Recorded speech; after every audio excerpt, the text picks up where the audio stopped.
ఒక డైరెక్టర్ వల్ల సినిమా ఇండస్ట్రీలో హైప్ క్రియేట్ అవ్వడం అంటే అంత ఈజీ కాదు. ఆ హైప్‌ని 5 ఇయర్స్‌లో పాన్ ఇండియా రేంజ్‌కి తీసుకెళ్ళడం అంటే ఇంకా కష్టం.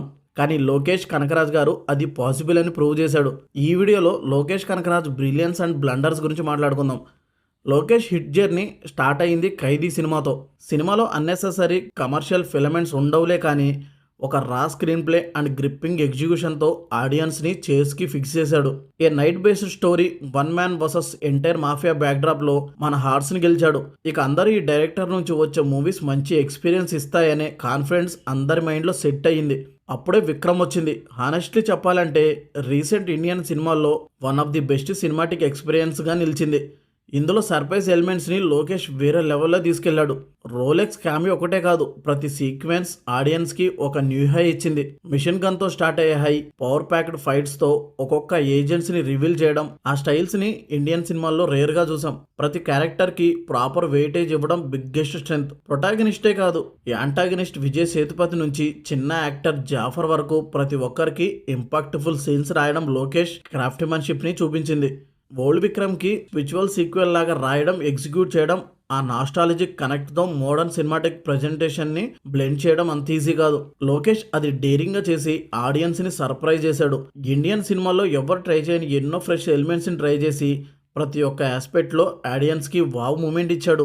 ఈ సినిమాపై ఆయన కేర్, డీటెయిలింగ్, ప్యాషన్ అన్ని రిఫ్లెక్ట్ అయ్యాయి. అందుకే విక్రమ్ లోకేష్ బెస్ట్ వర్క్ అని, మాస్టర్ పీస్ అని ఆడియన్స్ యునానిమస్లీ యాక్సెప్ట్ చేశారు. కానీ ఆ పీక్ స్టేజ్ తర్వాత వచ్చిన కళాఖండం లియో ఆడియన్స్ ఎక్స్పెక్ట్ చేసిన దానికి రీచ్ అవ్వలేదు. స్టోరీ ఫుల్ వీక్గా ఉంటుంది. క్యారెక్టర్స్ డెప్త్ గురించి అయితే ఎంత తక్కువ మాట్లాడుకుంటే అంత బెటర్. చాలా వరస్ట్ క్యారెక్టరైజేషన్ ఉంటుంది. కొన్ని ఇల్లాజికల్ సీన్స్తో ఉంటాయి. ఆ సీన్స్కి స్క్రీన్ మీద ఎటువంటి ఇంపాక్ట్ ఉండదు. లోకేష్కి రొటీన్ కమర్షియల్ ప్రెజర్లో ఎక్కడ కాంప్రమైజ్ అయ్యాడో ఏమో కానీ మూవీ మాత్రం చాలా ఇన్కంప్లీట్ ఫీల్. ఏదో మిస్ అయిందిరా అనే మూడ్లో ఉంటాం. ఇక ఆ తర్వాత ఇప్పుడు వచ్చిన కూలీ మూవీ చూశాక అందరికి ఒకటే ఫీలింగ్, కూలీ పనికి వెళ్ళినా 500 వస్తాయి కదరా అని. అంత మంచి మూవీ డెలివరీ చేసిన డైరెక్టర్ నుండి ఎందుకు ఇంత వర్స్ట్ ప్రోడక్ట్ వచ్చిందంటే, మూవీలో హీరో క్యారెక్టర్కి కావాల్సిన ఎలివేషన్స్, స్టైల్, లుక్స్ పర్ఫెక్ట్గా డిజైన్ చేశారు. కానీ ఎండ్ ఆఫ్ ది మనకి స్టోరీలో డెప్త్ ఉండాలి కానీ ఎలివేషన్స్ పెట్టేసి రిలీజ్ చేయడం ఎవరు యాక్సెప్ట్ చేయరు. ఫ్యాన్స్ని టార్గెట్ చేస్తే మూవీ హిట్ అవ్వదు కదా. లోకేష్ గారు ఈ పాయింట్ని మిస్ చేశారు. అయితే బిగ్గెస్ట్ మిస్టేక్, మూవీలో హీరోకి స్ట్రాంగ్ ఎమోషనల్ బేస్ ఇవ్వకపోవడంతో